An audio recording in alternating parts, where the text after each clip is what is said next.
ce matin, j'ai reçu le mémo, je pourrais servir au protocole.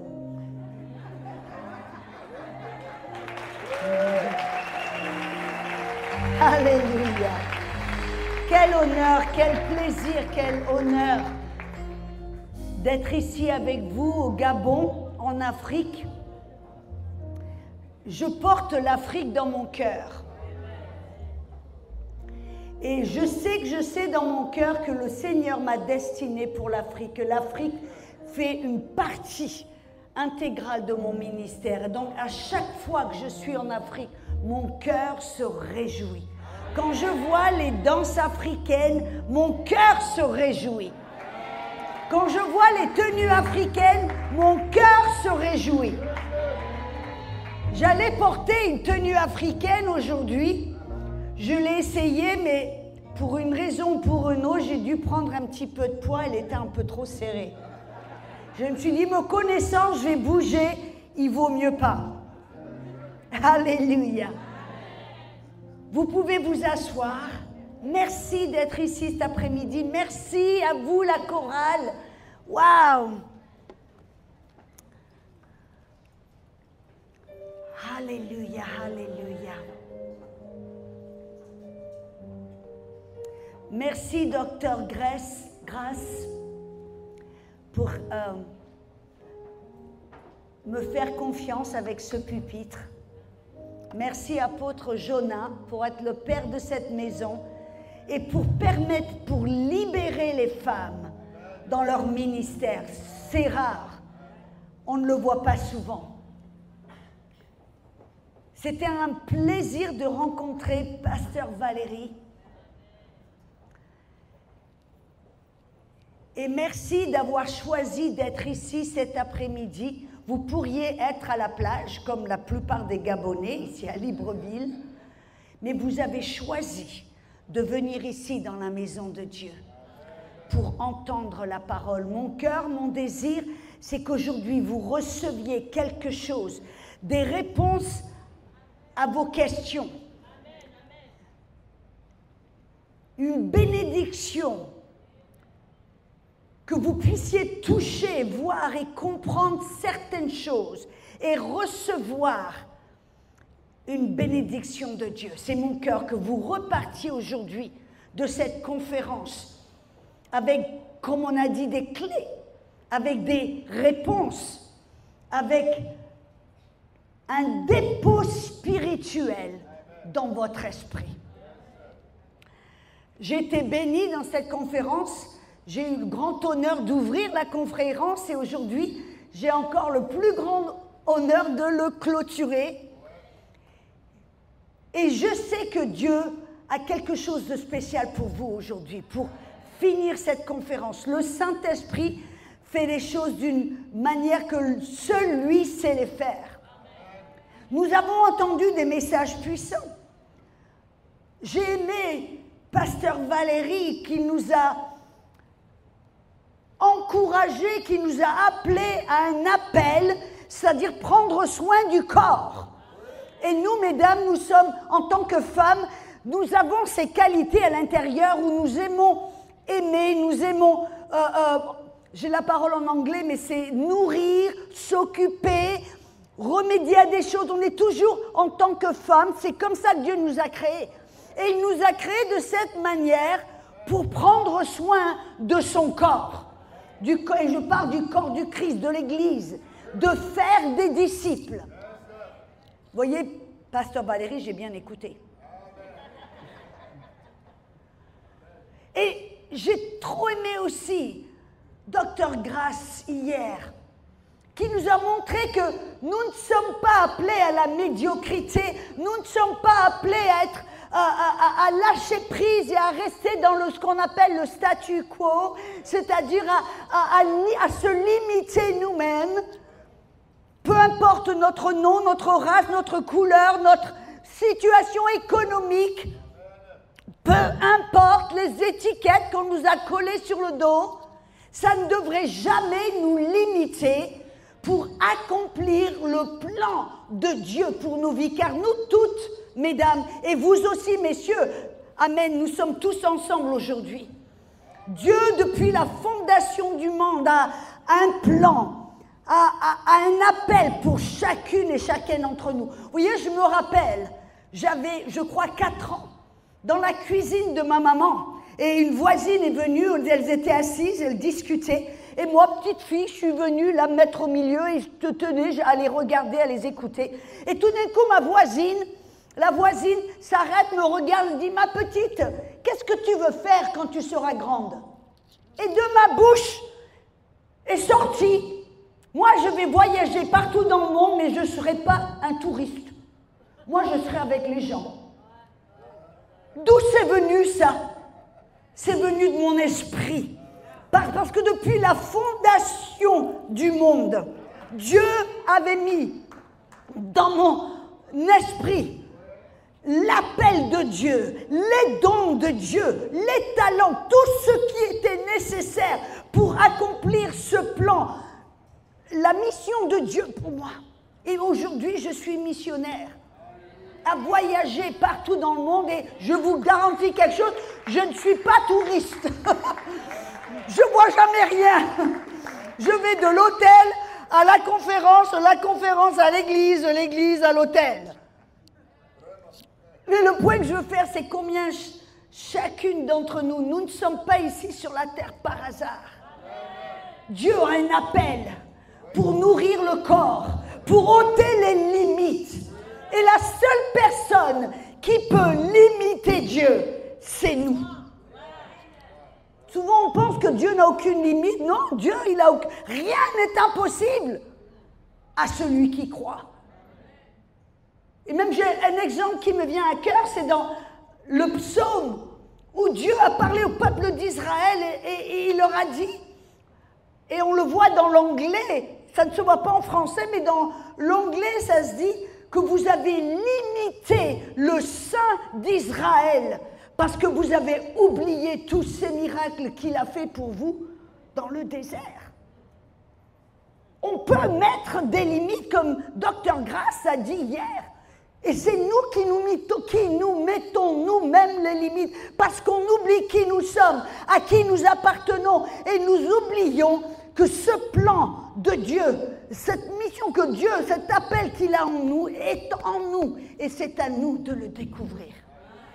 Mais alors qu'on est appelé à être un instrument dans la main de Dieu pour bénir et nourrir et prendre soin du corps, pour faire des disciples, pour resplendir le royaume de Dieu, que les gens s'arrêtent en disent « Waouh, regarde l'église de Dieu, ils ne sont pas médiocres, ils ne sont pas moins que rien, ils font les choses en excellence. Regarde, regarde comme ils peuvent, ce qu'ils peuvent accomplir. » Nous sommes appelés à refléter la gloire de Dieu, à refléter sa puissance, à refléter son amour, à refléter qui il est ici sur la terre.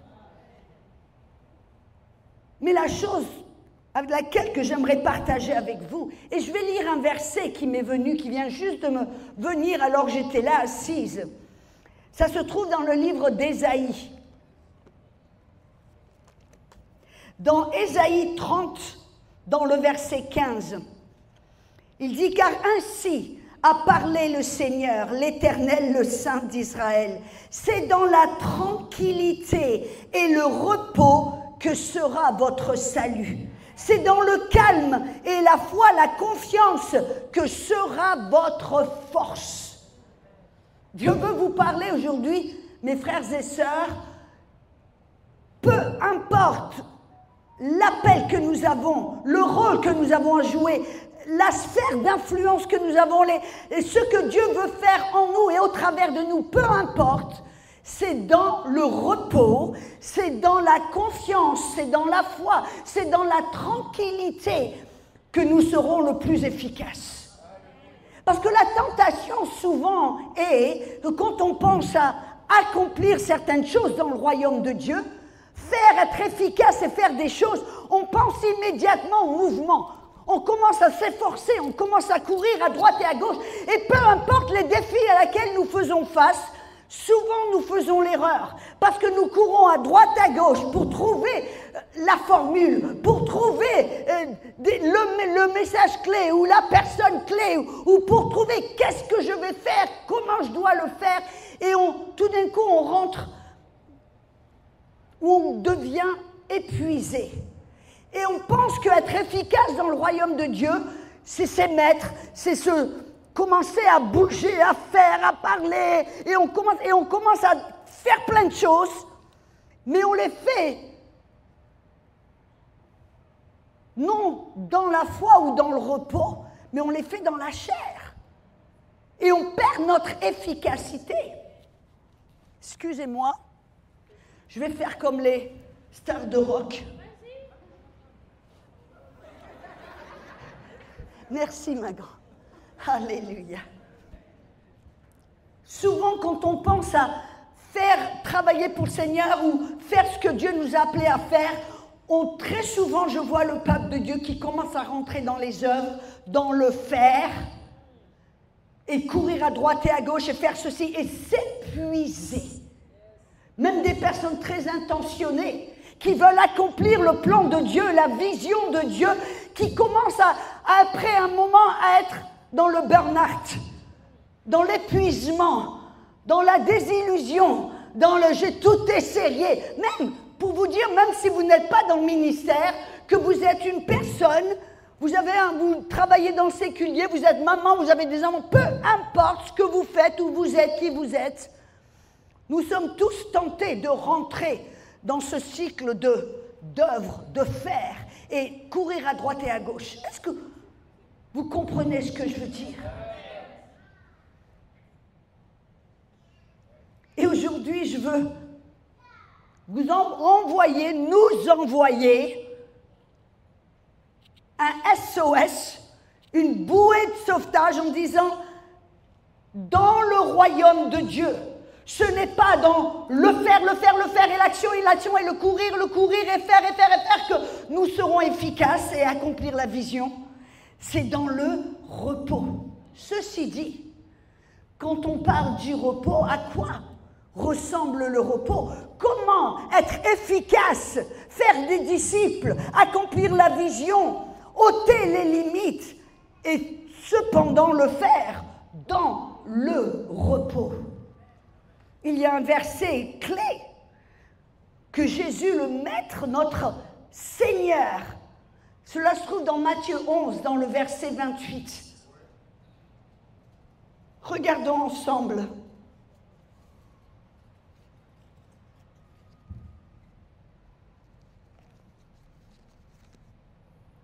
Venez à moi, vous tous, qui êtes fatigués et chargés, et je vous donnerai du repos. Prenez mon joug sur vous et vous recevez mes instructions, car je suis doux et humble de cœur, et vous trouverez du repos pour vos âmes, car mon joug est doux et mon fardeau est léger. Jésus là nous a envoyé une invitation en nous disant, venez à moi, prenez mon joug, prenez mon fardeau. Et il ne nous disait pas de se tourner les pouces. Être dans le repos, ça ne veut pas dire qu'on est dans la passivité, dans le rien faire. Non. Qu'est-ce que Jésus voulait nous dire? La première chose, vous avez remarqué, que Jésus nous a dit, il dit, venez à moi. Venez à moi. Venez à moi. Quelque chose de puissant. Alors que j'écoutais Dr. Grace hier, elle nous a amené au livre d'Ésaïe 54. On a vu du verset 1 au verset 5. Et alors que je regardais ce verset, que je lisais avec elle, il y a un verset qui a sauté de la page. Et si vous me permettez, je vais y aller directement dans Ésaïe 54. Ton Créateur est ton époux. Et nous savons que le Créateur, c'est Jésus. La parole faite chair. L'Éternel des armées est son nom. Et ton Rédempteur est le Saint d'Israël. Il se nomme Dieu de toute la terre. Car l'Éternel te rappelle comme une femme délaissée au cœur attristé, comme une épouse de la jeunesse qui a été répudiée. Et on voit dans le verset 7, il dit, mais avec une grande affection, je t'accueillerai. Dans le verset 8, il dit, mais avec un amour éternel, j'aurai compassion de toi. Très souvent dans le ministère ou dans la vie de tous les jours, on rentre dans ce cycle qu'on commence à faire, à donner, à aider dans l'église, à servir, à faire ceci, à faire cela, à courir. Et on commence à penser qu'être efficace pour le royaume de Dieu, c'est rentrer dans le faire, faire. Et servir, et on doit faire, et on doit servir. Mais la première chose laquelle on doit se rappeler, c'est que Dieu est notre époux. Et être un chrétien, ce n'est pas simplement dans le faire, dans le servir, dans l'accomplir, dans le boulot, dans le ministère, et tout ce, c'est dans la relation avec un Dieu qui vous aime, qui est fou de vous, qui vous appelle avec tout son amour éternel, avec toute son affection. C'est ce que Dieu a voulu depuis le début des temps. Il a créé l'homme à son image pour avoir cette relation esprit à esprit, cœur à cœur, âme à âme. Et quand Jésus est revenu, il est venu pour nous montrer le Père. Parce que le système religieux de l'époque était tout dans le faire. Servir, de faire. C'était tout dans l'action, c'était tout dans le... Et ils avaient oublié la pureté du royaume de Dieu, la pureté et l'amour de Dieu. Et Jésus est venu pour nous montrer qu'aujourd'hui, c'est une question de relation avec un Dieu vivant, qui nous aime, qui nous appelle près de son cœur. Venez à moi, vous qui êtes épuisés. Venez à moi, comme une épouse qui a été répudiée, comme une femme qui a été délaissée. Venez à moi. Prenez mon joug. Rentrez dans mon repos.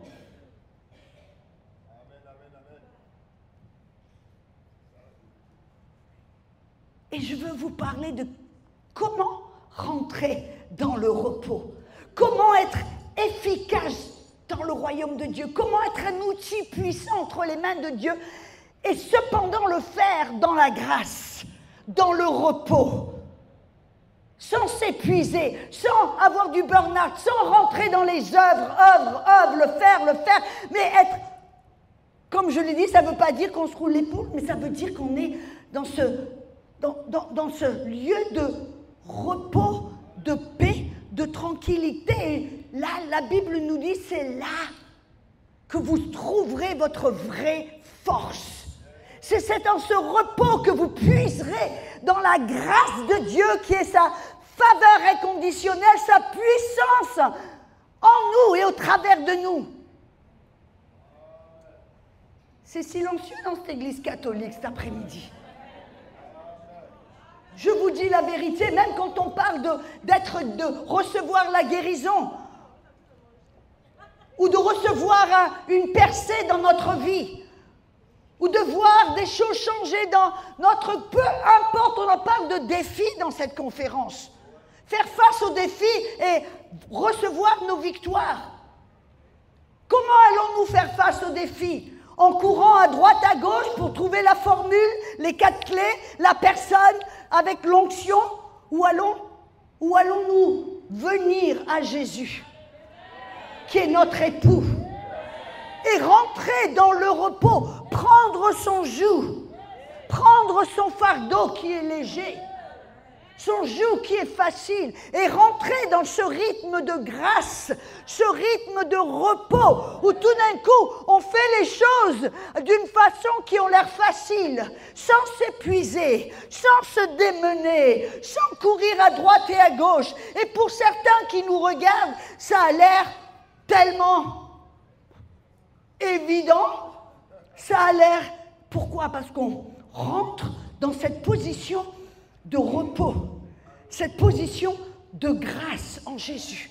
Et vous voyez, quand on parle du repos, quand on parle de cette position de repos, ça m'amène immédiatement à Hébreux chapitre 4. N'est-ce pas, apôtre Jonas? Hébreux chapitre 4, versets 9 et 10 nous dit qu'il y a un repos de sabbat pour le peuple de Dieu. Car celui qui rentre dans le repos se repose lui-même de ses propres œuvres. Voyez, être dans l'église, dans le ministère, peu importe qui nous sommes, ce que nous sommes appelés à faire et à accomplir, pour le faire d'une manière, pour faire des disciples, accomplir le plan de Dieu, faire du bien à l'église, accomplir, ôter les limites, nous devons apprendre à le faire dans ce rythme de grâce et dans le repos. Et dans le contexte, quand on voit dans Hébreux 4, ce repos de sabbat, pour vous et moi, le peuple de Dieu, il dit, on arrête de faire les choses de notre propre manière. On arrête de faire les choses, nos propres œuvres. Mais alors comment le faire? Quand vous regardez dans le contexte de ce passage, que ce soit dans Hébreux chapitre 3, ou plus tard dans Hébreux chapitre 4, je crois que c'est verset 7, à 4 reprises, l'auteur du livre des Hébreux, qui je pense est Paul, ses écritures ressemblent très bien à sa façon d'écrire, mais bref, il n'y a pas de preuve certaine. Mais on voit de multiples fois, on voit les paroles aujourd'hui. Si vous entendez ma voix, n'endurcissez pas votre cœur.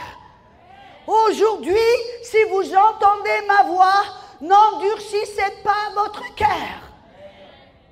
Alors, qu'est-ce que ça veut dire tout cela?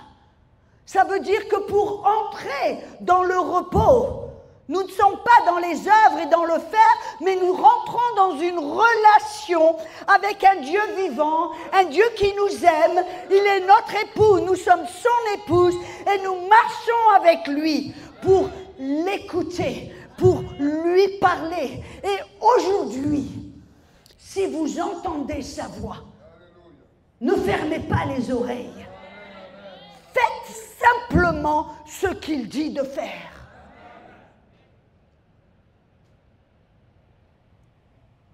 Ça change tout. Ça veut dire que maintenant qu'on est comme Enoch, on apprend à marcher avec Dieu. On est comme Noé, on apprend à marcher avec Dieu. On est comme Abraham, on apprend à marcher avec Dieu, à lui parler, à l'écouter. Et aujourd'hui, si quand vous entendez sa voix, ne fermez pas les oreilles, n'endurcissez pas votre cœur, écoutez, obéissez. Et de l'autre côté de votre obéissance, il y aura un miracle. Il y aura la percée, il y aura les portes ouvertes, il y aura les guérisons, il y aura la sagesse de Dieu, il y aura le comment le faire. Vous savez, pour être véritable, c'est exactement comme ça. Je l'ai fait sans le savoir, mais c'est exactement comme cela que le Seigneur m'a guéri de plusieurs problèmes à plusieurs reprises. Comme je dis souvent, j'ai tué le lion, l'ours, le géant,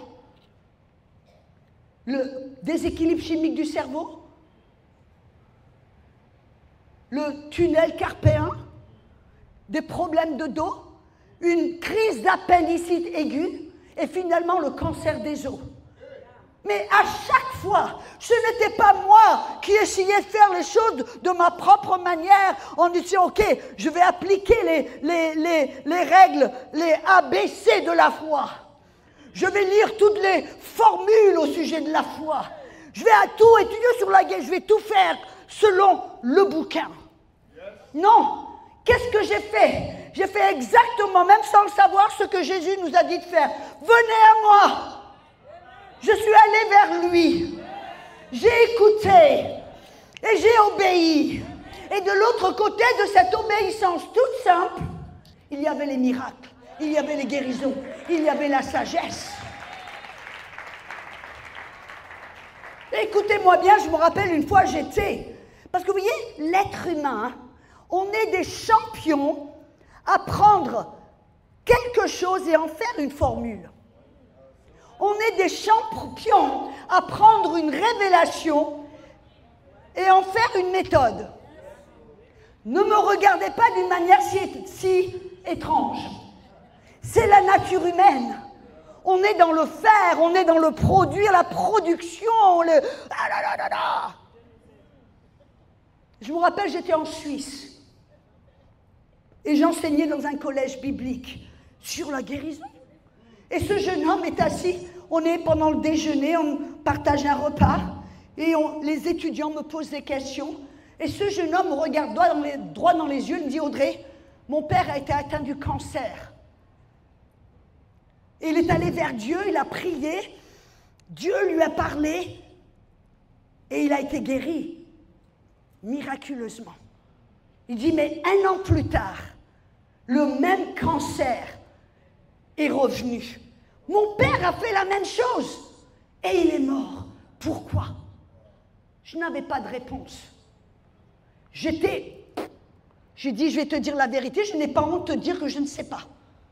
Mais tout d'un coup, ça a créé en moi une envie de connaître le pourquoi. J'étais vers Dieu, je dis, Seigneur, je ne comprends pas. Peux-tu me montrer pourquoi? Quel était le problème là? Et alors, dans les jours, les semaines qui ont suivi, je lisais ma Bible. Et en 2 Chroniques, chapitre 14, je lis un passage, je crois que c'est 2 Chroniques ou 1 Chronique, chapitre 14, où je lis un passage où le roi David est attaqué par les Philistins. Et merci Seigneur, il va vers Dieu. Et il dit, qu'est-ce que tu veux que je fasse? Et le Seigneur lui a dit, monte sur la montagne et je remettrai l'ennemi entre tes mains. David a entendu, il est allé vers Dieu, il a entendu, il a obéi et l'ennemi a été vaincu. Mais 3 versets plus tard, même chapitre, même lieu, même ennemi, même situation, l'ennemi vient pour le réattaquer. La tentation aurait été pour David de dire ou de faire, les gars, je sais quoi faire. Dieu m'a déjà parlé. Et de faire exactement la même chose, mais merci Seigneur, il n'est pas tombé dans le panneau. Il est retourné vers Dieu. Il lui a dit, Seigneur, que veux-tu que je fasse? Veux-tu que je monte sur la montagne comme je l'ai fait auparavant? Et Dieu lui a dit, non. Cette fois-ci, tu vas les entourer autour des peupliers. Et là, immédiatement, j'ai eu ma réponse. Le Seigneur m'a montré que le papa de ce jeune homme, la première fois, il est allé vers le Seigneur. Il a entendu, il a obéi, il a reçu son miracle. Mais la deuxième fois, il s'est confié en sa propre connaissance. Je sais quoi faire. Vous avez déjà dit cela? Ouais, je sais quoi faire. Pas de problème les gars, pas de problème les femmes. Je sais quoi faire et comment le faire. Et très souvent, on tombe dans le panneau, peut-être parce qu'on a une haute éducation, ou peut-être qu'on a été éduqué, ou peut-être que Dieu nous a déjà parlé, ou peu importe, de rentrer dans où on se confie en notre propre connaissance, ou sagesse, ou éducation, ou statut, ou peu importe. Et on ne voit pas de guérison ou de percée, où on ne voit pas la vision s'accomplir, on ne voit pas les choses se dérouler. Et on se dit, mais pourquoi? Pourquoi? C'est simple. C'est tellement simple. Dieu a fait les choses en sorte.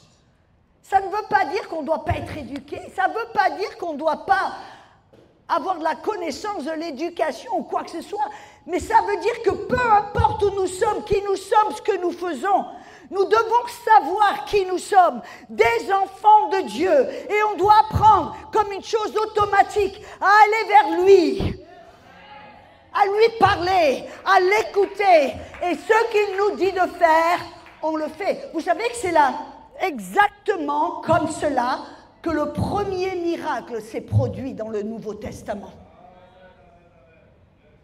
Ils avaient plus de 20, un mariage. Quelle coïncidence, un mariage. Pourquoi est-ce que cela était si important? Parce que Dieu, il est tout au sujet de la relation. Il n'est pas dans la production, il est dans la relation, dans l'amour. Et Marie, qui apparemment était une amie de la famille, ils sont allés vers elle pour lui dire on n'a plus de vin. Et qu'est-ce que Marie a fait? Elle a été voir les serviteurs, elle leur a dit, vous voyez ce bonhomme là-bas? Allez vers lui. Ce qu'il vous dit de faire, faites-le. Ça ressemble à quelque chose, n'est-ce pas? Ça ressemble à Matthieu 11, 28. Ils sont allés vers Jésus qui lui ont dit, remplissez les outres d'eau à bord, puisez une coupe, allez le montrer au maître de cérémonie. Mais vous vous rendez compte, on lit ça comme si c'était sans problème. Mais ce que Jésus leur a dit de faire n'avait aucun sens. Prendre des outres, les remplir de l'eau. Ils ont dû se dire, mais ce gars, il a perdu la boule. On n'a pas besoin d'eau, on a besoin de vin. Après de prendre une coupe d'eau et de le montrer au maître de cérémonie, vous savez ce qui a dû passer leur tête? On est sur le point de perdre notre boulot.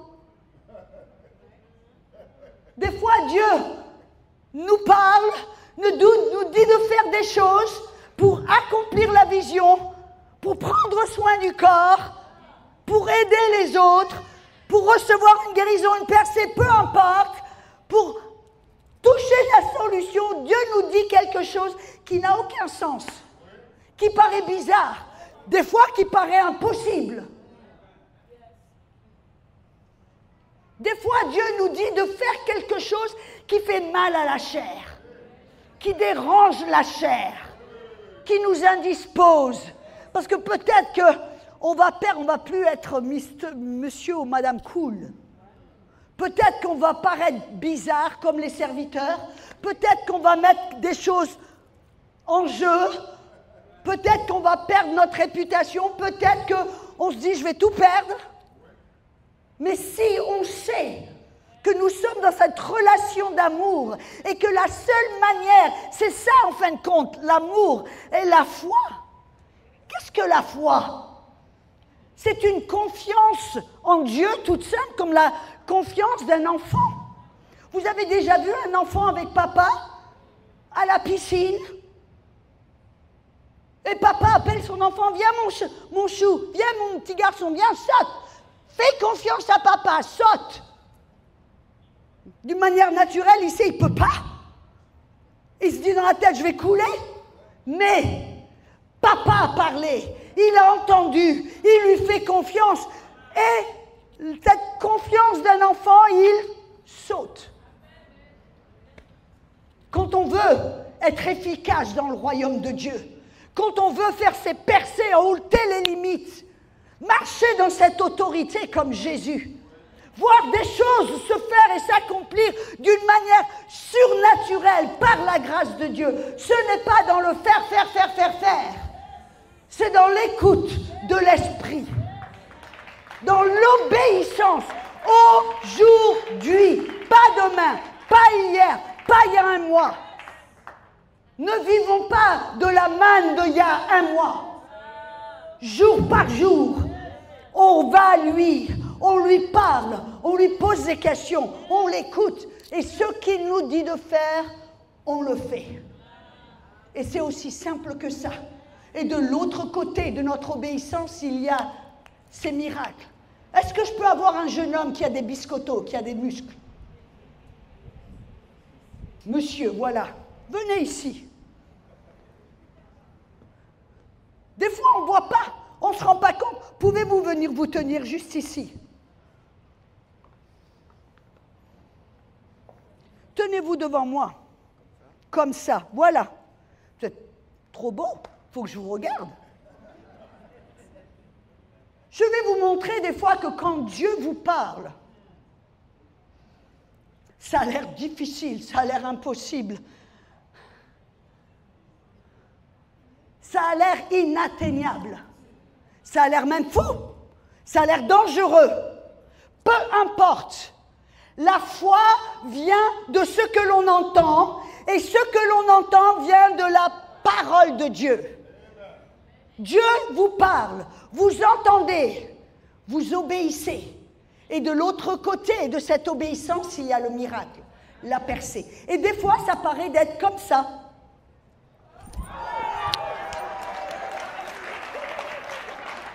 Merci. Non, non, non, c'est bon, je monte. Tu peux les prendre si tu veux.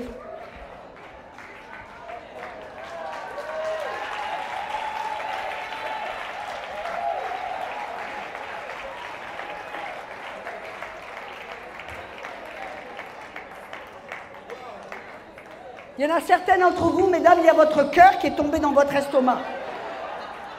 Et des fois, c'est comme ça qu'on le ressent. Quand Dieu m'a dit que j'étais toute jeune dans le Seigneur, qu'il m'a dit de faire mes valises, de tout quitter, ma terre natale, de faire mes valises, d'aller aux États-Unis où je connaissais quiconque, je ne savais pas où, quoi, comment, je savais seulement quand, ça avait l'air d'être comme ça.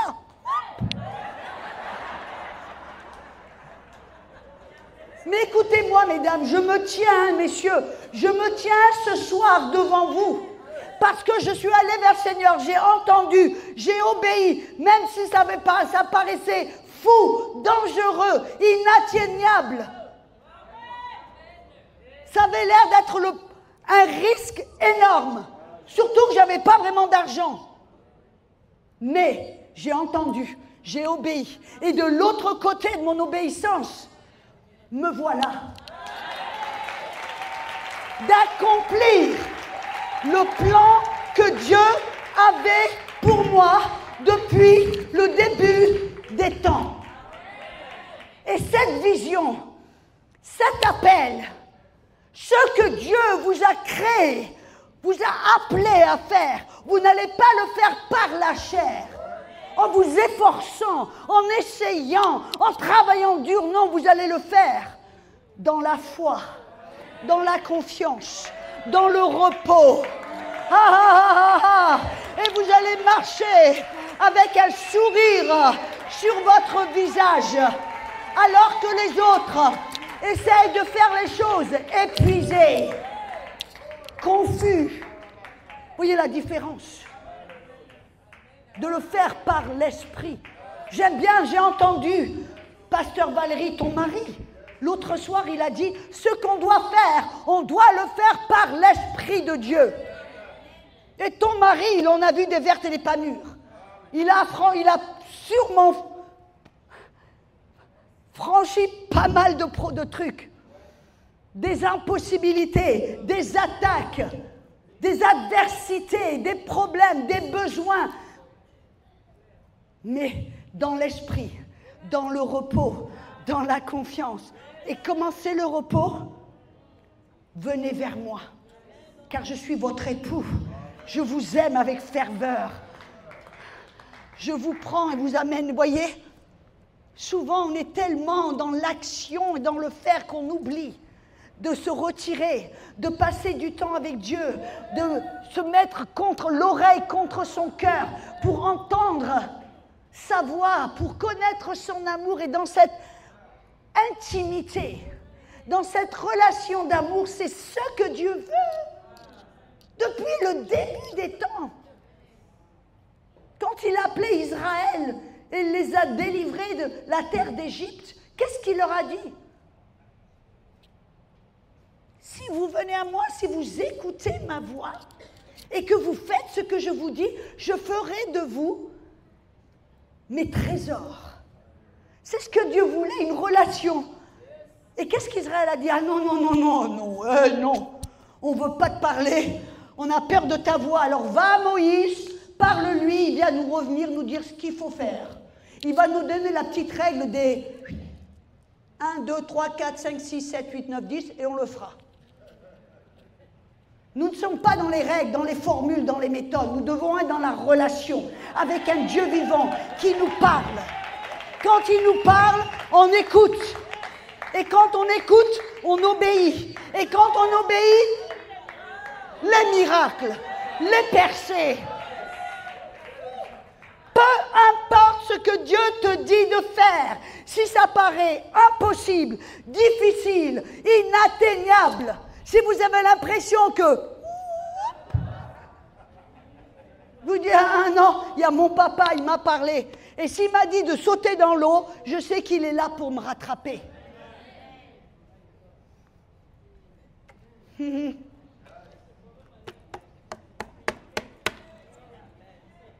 De là, l'importance de développer une relation avec Dieu.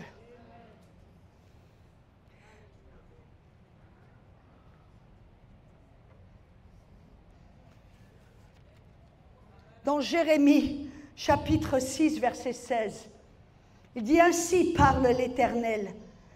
Placez-vous sur les chemins, regardez, demandez quels sont les anciens sentiers, quelle est la bonne voie, et marchez-y, et vous trouverez le repos de vos âmes. » Voilà, la même chose.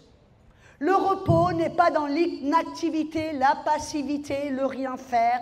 Le repos est dans la relation avec Dieu, d'aller vers lui, de lui parler, de l'écouter. Et lui va nous montrer les sentiers à prendre, la voie à prendre, les choses à faire. Et comme je l'ai dit, c'est comme ça que j'ai vécu ma vie depuis les dernières 40 ans. Et c'est une foi toute simple, la foi d'un enfant. Je ne suis pas assez intelligente pour prétendre que je suis si spéciale, non. Je suis des fois tellement simple dans ma foi comme un enfant. Je vais, j'écoute, je fais, pof. Et la responsabilité est sur lui. Le poids est sur lui. La pression est sur lui. Et vous savez, on parle de défis et de victoires. Il y a 2 versets que j'aime tellement. Dans 1 Corinthiens 15, 57, l'apôtre Paul nous dit « Rendons grâce au Seigneur qui nous donne toujours la victoire. » Nous avons vu que ces défis, nous y faisons face en sachant d'ores et déjà que nous avons déjà la victoire. C'est comme si on va faire un match de foot en sachant que c'est truqué, qu'on va gagner. Messieurs, comment joueriez-vous au foot si vous saviez que le jeu était truqué? Les mains dans les poches. Pas, avec un sourire sur le visage. Pas. C'est exactement ça. La victoire a déjà été donnée. Mais j'aime que 2 Corinthiens 2,14 nous dit « Rendons grâce au Seigneur dans la Darby qui nous mène toujours dans le triomphe. » Et qui est-ce qui nous amène dans le triomphe? Qui est-ce qui nous guide vers la victoire? Le Saint-Esprit. Comme nous l'avons déjà entendu, ce que nous devons le faire dans le repos, par sa force, par la foi, une foi qui entend, une foi qui obéit.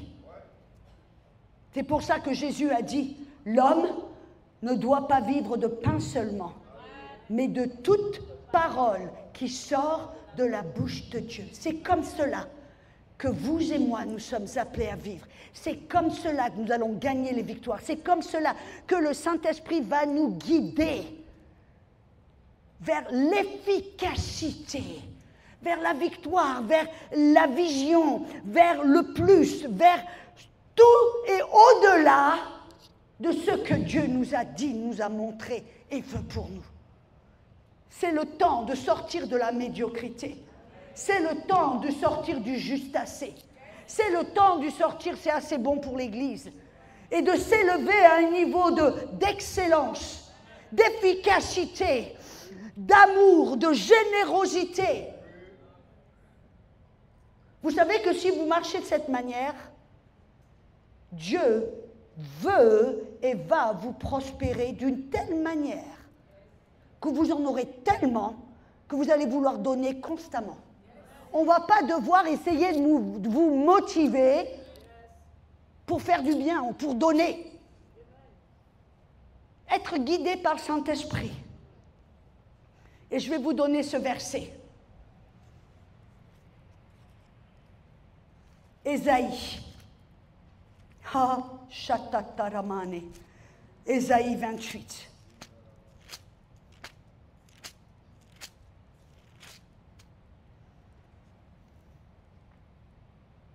Oh, je suis dans Jérémie. Forcément. Tout le monde va bien? Et Ésaïe 28, versets 11 et 12. Eh bien, c'est par des hommes aux lèvres balbutiantes et au langage barbare que l'Éternel parlera à ce peuple. Il lui disait, voici le repos. Laissez reposer celui qui est fatigué. Voici le lieu du repos. Vous voyez la connexion là? Que cette place, cet endroit de repos est connecté immédiatement avec le Saint-Esprit. Le Saint-Esprit, c'est lui qui nous parle, qui nous communique, qui nous dirige. Et là, le prophète Ésaïe a vu de l'avant combien il serait important et majeur pour vous et pour moi d'être remplis du Saint-Esprit. Alléluia.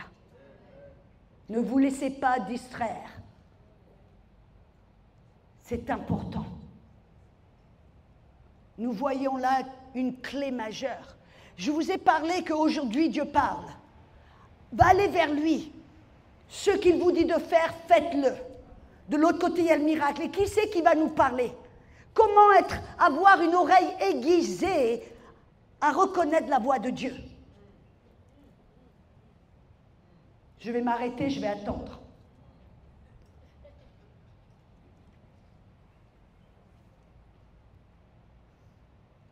Vous savez, une des manières, souvent les gens me disent, Audrey, j'ai du mal à entendre la voix de Dieu. J'ai du mal à entendre. Et là, on a une vérité tellement puissante. Le prophète Ésaïe, qui est appelé le 5e évangile, parce que dans son livre d'Ésaïe, il parle du Messie et du Saint-Esprit plus que tout autre. Et il nous révèle quelque chose de puissant. Il dit, avec des lèvres balbutiantes, et une langue étrangère, il va parler à son peuple. Et ce sera là le repos. Si vous vous dites, comment puis-je devenir plus sensible à la voix de Dieu? Comment puis-je reconnaître quand il me parle? Comment puis-je devenir plus en synchronisation avec l'Esprit de Dieu? Priez en langue. Priez en langue.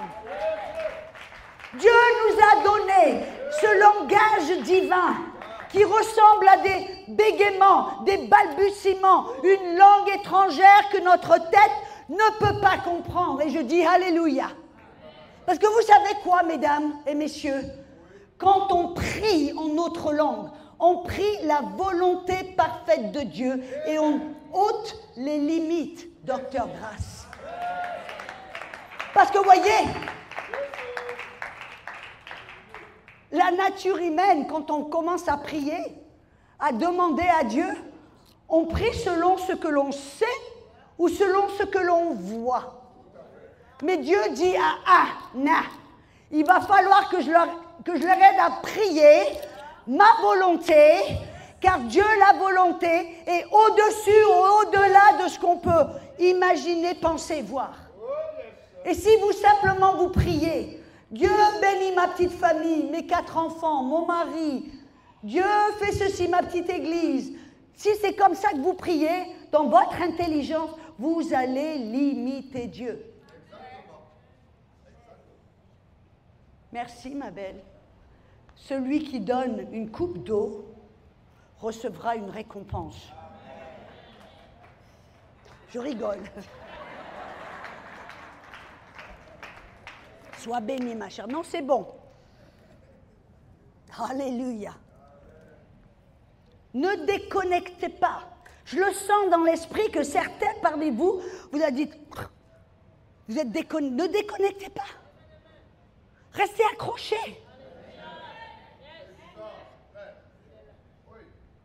Je vous dis la vérité, le nombre d'emails, le nombre de courriers qu'on reçoit, le nombre de personnes qui viennent vers moi pour me demander, Audrey, j'arrive pas à entendre Dieu. Qu'est-ce que je dois faire? La première chose que je dis, va dans cet endroit, dans le silence, et retourne aux dernières paroles que Dieu t'a données. Est-ce que tu as obéi?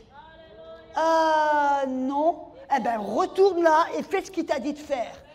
Pourquoi est-ce que Dieu va te parler plus si tu n'as pas déjà fait ce qu'il t'a déjà dit de faire? Ok, c'est gratuit, je ne vais pas vous charger pour ça. Et la deuxième chose, priez en notre langue autant que possible. J'essaie de saisir ces opportunités constamment. Je suis en voiture, je prie en langue. Je suis sur mon lit, je prie en langue. Je fais la cuisine, je prie en langue. Je fais mon ménage, je prie en langue. J'essaie de prier en langue parce que je sais que quand je prie en langue, je m'aiguise dans l'esprit. Vous voyez, mesdames, vous le savez, dans votre tiroir, dans la cuisine, il y a différents couteaux. Avec des couteaux, vous allez couper le pain. Avec d'autres couteaux, vous allez couper la viande. Et le couteau avec lequel vous coupez le pain, essayez de couper des tomates avec ce couteau. Et voyez ce qui va se passer. Quand vous essayez de couper vos tomates, ça va... Parce que ce couteau n'est pas aiguisé.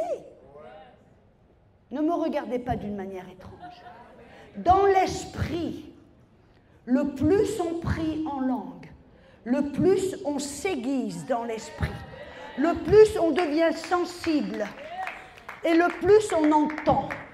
Parce qu'entendre Dieu est la clé du succès, la clé de la victoire, la clé de la promotion, la clé de cette vie dans la grâce et le repos de Dieu.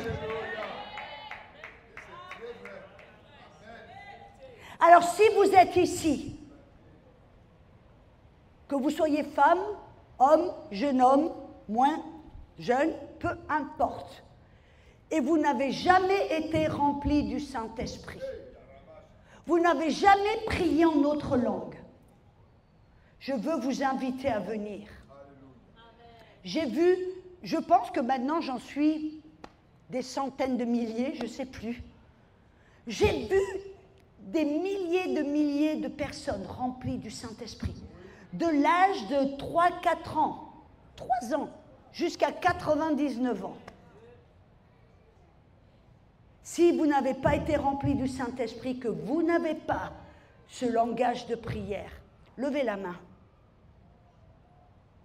Oui, je vois ces mains-là. Oui, je vois la personne. Oui. Si vous voulez être rempli du Saint-Esprit et prier en langue, venez devant.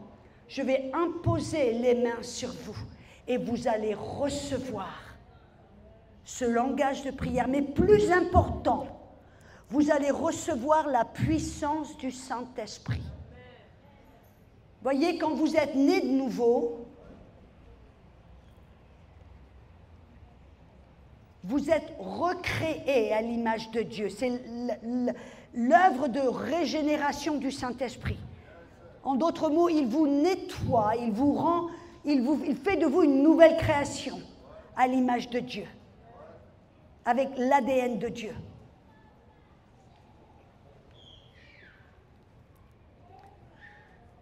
Mais c'est quand vous êtes rempli du Saint-Esprit et que vous recevez le baptême dans le Saint-Esprit que vous recevez la puissance du Saint-Esprit. Non, écoutez une petite seconde, savez-vous que Jésus-Christ, le Fils de Dieu, il était Dieu, n'est-ce pas? Il n'a jamais pu rien faire dans le royaume de Dieu avant d'être rempli du Saint-Esprit. Mais il était Dieu. Et pourtant, il a laissé un exemple. Qu'il était né, fils de Dieu, dans l'esprit. Il a grandi. Mais le jour où il est allé dans la rivière du Jourdain, il a fait cela pour accomplir toute justice et montrer l'exemple que vous et moi, nous devrions être nés de nouveau, de l'Esprit, des nouvelles créations en Christ. Mais afin de pouvoir vivre cette vie dans le repos, guidés par Dieu, dans la puissance de Dieu et d'accomplir notre destin, Dieu savait que nous aurions besoin du Saint-Esprit et de sa puissance. Amen. Je vais prier pour vous. Vous pourriez faire une seule ligne. Si vous pourriez m'aider, faites une ligne.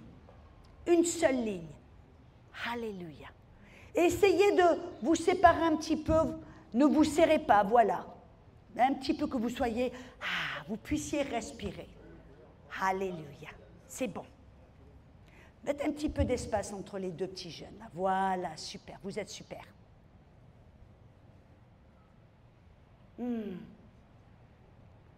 Ma vie a changé le jour où j'ai reçu la puissance du Saint-Esprit. Vous voyez, une des choses aussi qui est puissante, c'est que le Saint-Esprit est celui qui a écrit, qui a inspiré les Écritures, la parole. Et une des manières principales au travers de laquelle Dieu nous parle, c'est au travers de la parole écrite. Mais avant d'être rempli du Saint-Esprit, j'ouvrais ma Bible et pour moi, c'était comme du grec. Je ne comprenais pas.